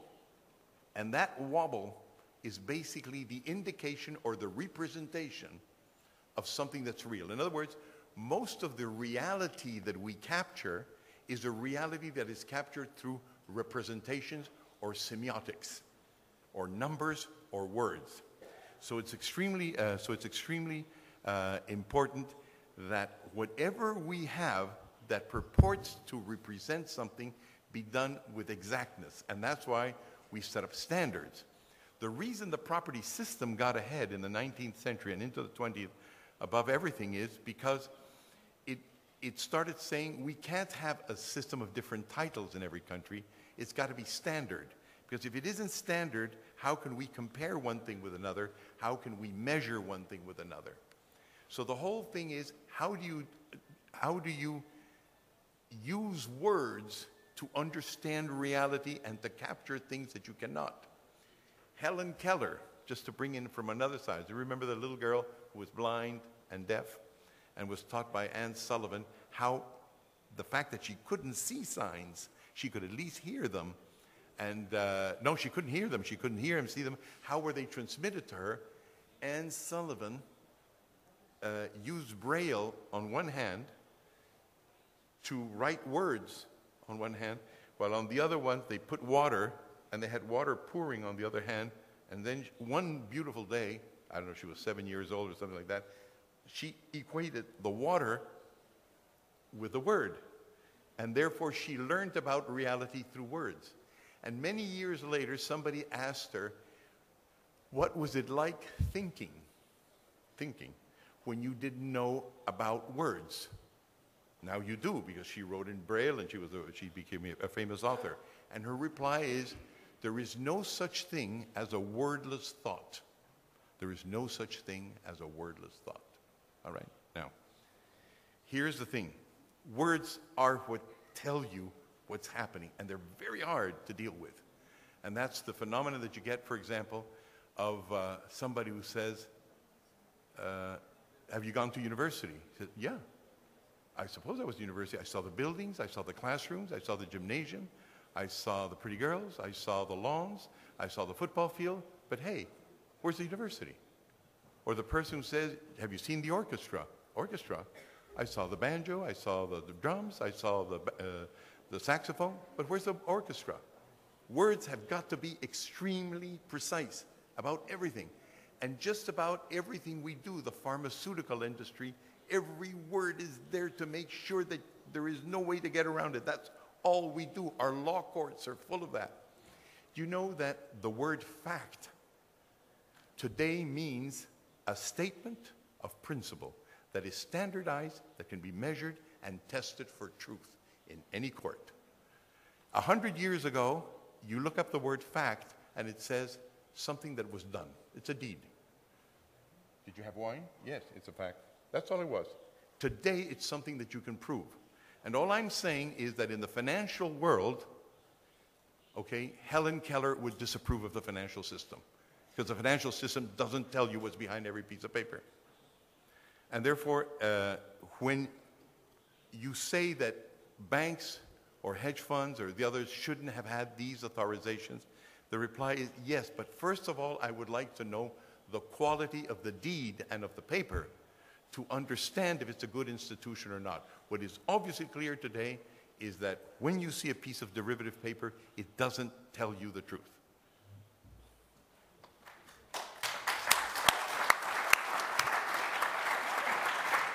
Mr. De Soto, and I wanted to ask maybe, let's be the last question, but also really important one.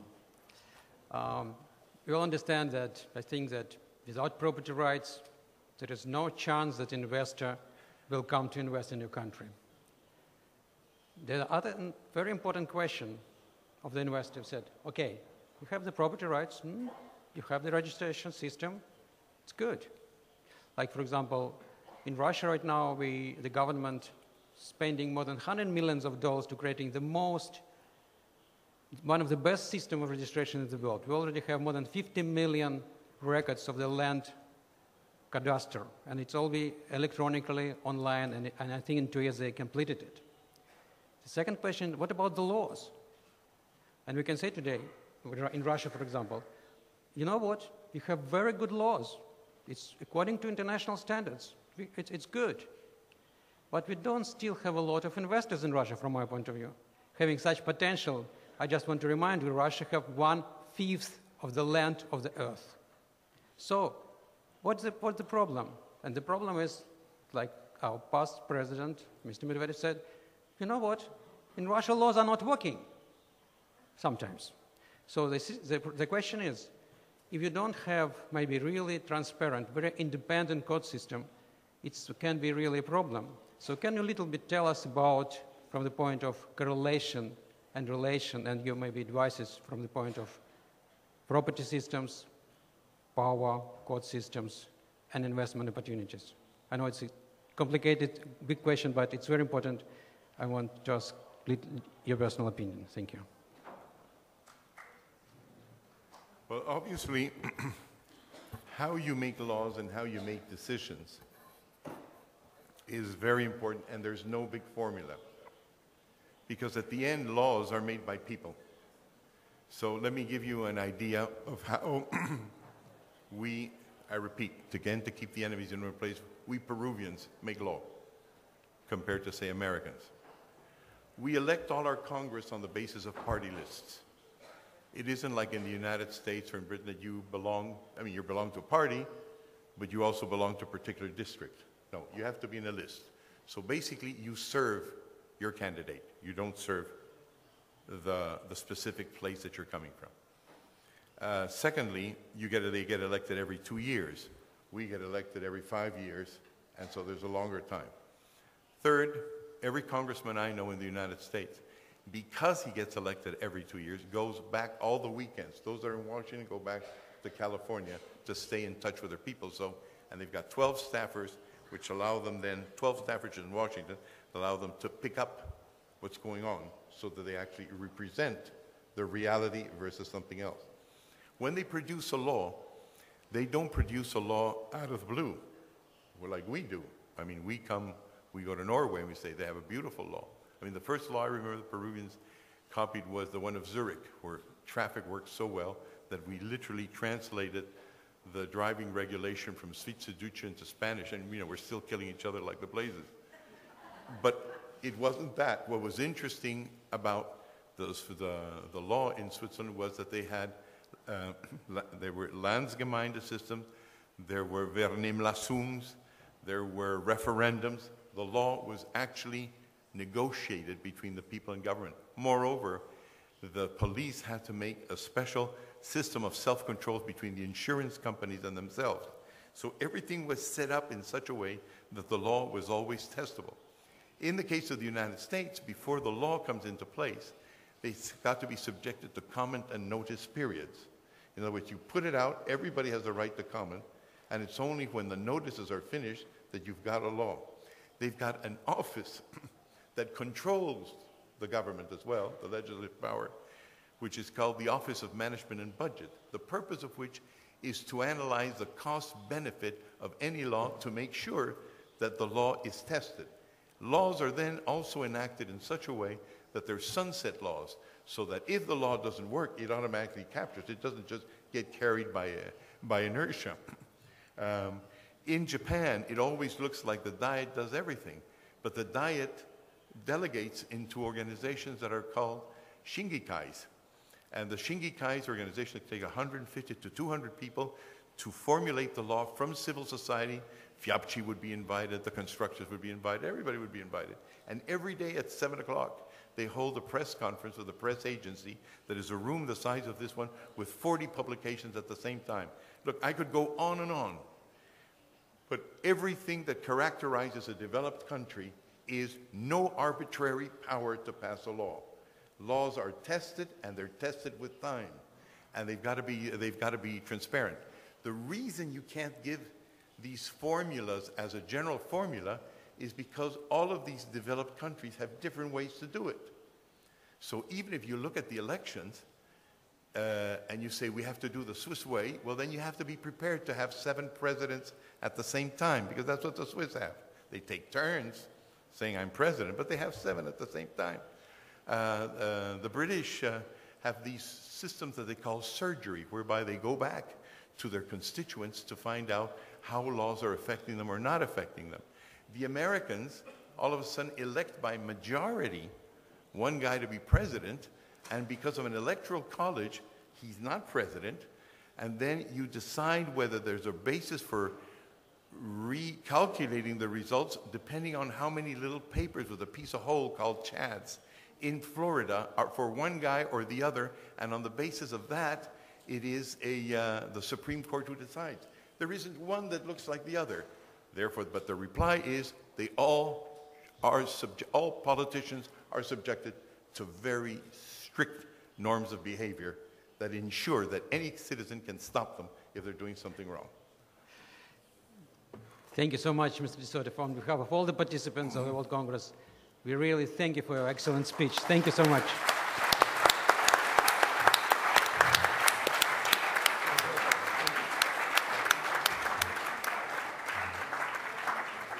So we'll have a 30 minutes break, and we'll start at 12:05. Thank you.